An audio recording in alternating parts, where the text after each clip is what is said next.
I ćao svima, dobrodošli na novi klip na kanalu. Danas radim pitanje i odgovori. Tu imam 4 pitanja. ConeGaming je postavio 2 i WinnerGaming Winner isto 2. Od ConeGaminga prvo, dakle dolaziš? Dolazim iz Republike Srpske.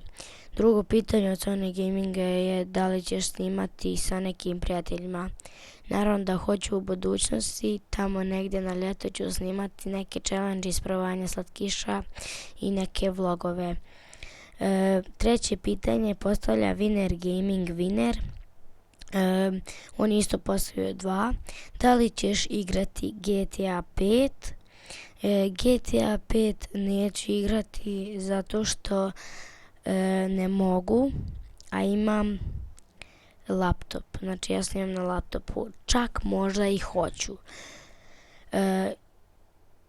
I drugo pitanje od njega, da li ćeš igrati Minecraft na serverima?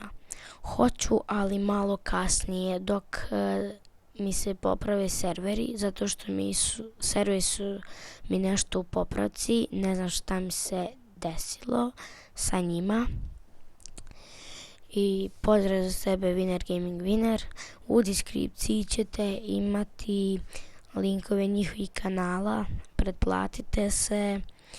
I izvinjavam se što je kratak klip, ali ima samo 4 pitanja, to jest od 2 osobe po 2.